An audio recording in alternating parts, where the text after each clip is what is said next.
someone asked Steve Sarkisian in his post-game press conference after they beat Baylor, do you believe 2022 was a successful season? Now, we're going to get to that answer and what he said in just a little bit, but I think it's a fair question to ask the fan base. And to be real, you probably have to define that for yourself. Because the question I would say is, what do you believe is a successful season? Is it a Big 12 championship? Is it just progress? Is it getting to the college football playoff? Like, you have to kind of define what success is to you. Because I truly don't love the whole, is Texas back narrative? It's always a question, are they back? Are they not back? And I said this a few weeks ago, but can't we just live with, hey, it's somewhere in the middle? Like, they weren't 5-7 this year. That's a very positive thing. They were very much so in the Big 12 title hunt until the very last week of the season. But Texas is one of those programs that it's one of the most pulverizing brands in not just college football, but in all of sports. If it wasn't, you wouldn't see folks throwing up the whole horns down thing, right? Like, literally, that's one of the things that comes with being at that program, being a part of that deal, is you have your hand sign that people then flip upside down to, I guess, essentially, make fun of it, right? Like, that's kind of what comes with being at Texas. And there's so much talk about how the expectations and the pressure are so high in Austin.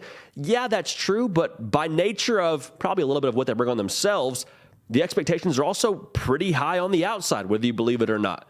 I mean, think about it. If it wasn't, we wouldn't be having this conversation about how far are they off, how successful are they this year, is it a good year, is it a bad year? Like, Texas is just going to be one of those programs that, from the brand alone, is always going to be in the conversation. So it was a good question, but I think ultimately, was it a success? You kind of have to answer for yourself.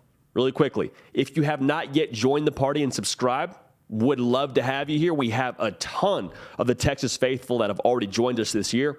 We're grateful for you. We're glad you're here. If you haven't yet, no time like the present to join. Jump on in. The water's fine. If you want to answer the question, was 2022 a successful year, I would ask you to look at where you were a year ago. This time last year, sitting at 5-7, lost to Kansas, no bowl game. Culture is in a very bad spot. Going through a transition, but the culture issues were glaring. Bo Davis is going viral about being on the bus and chewing out players, telling them if you don't want to be a part of this, get in the portal, with some other verbiage mixed in there. Things were bad.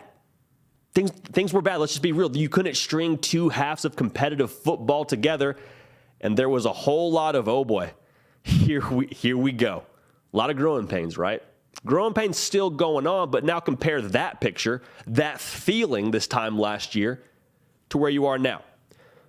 3-win improvement from where you were a season ago. You were 5-7, you're 8-4.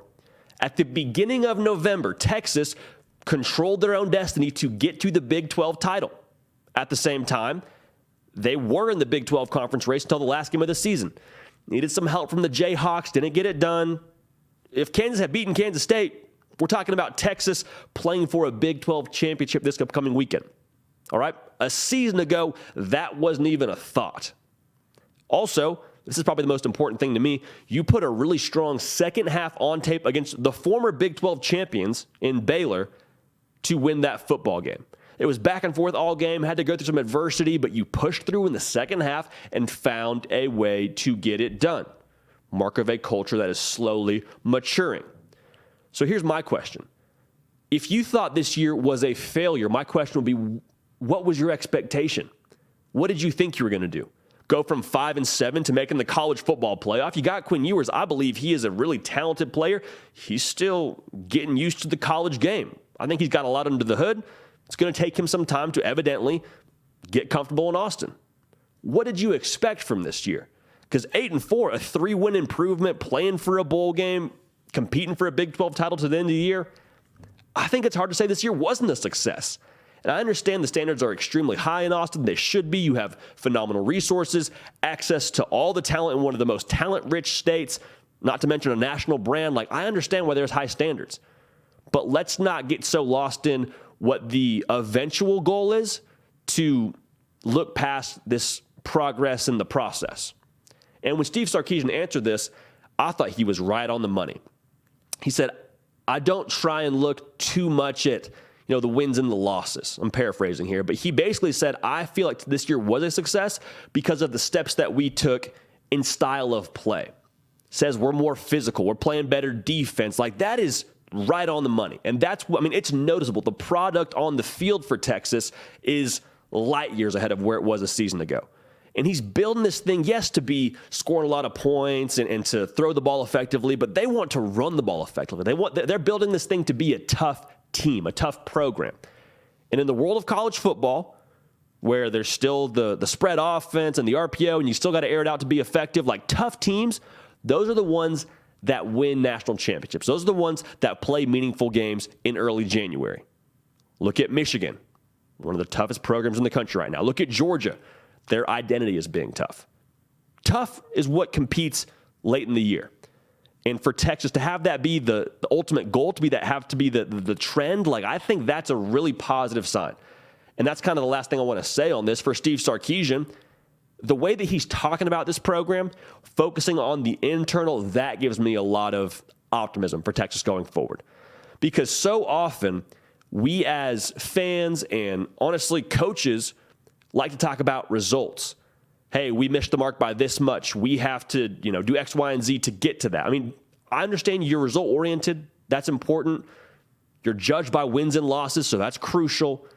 But to be focused on tinkering with the car and not so much where you get to is, I think, the mark of a coach that understands how to build a program. Because make no mistake, it's year 2 under Steve Sarkisian.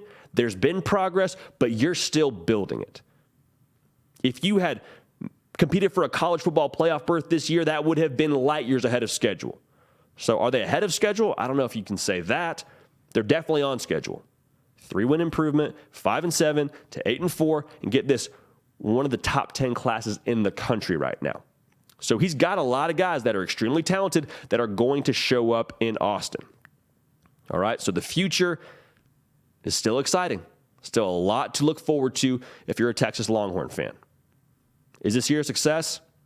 I wholeheartedly believe so.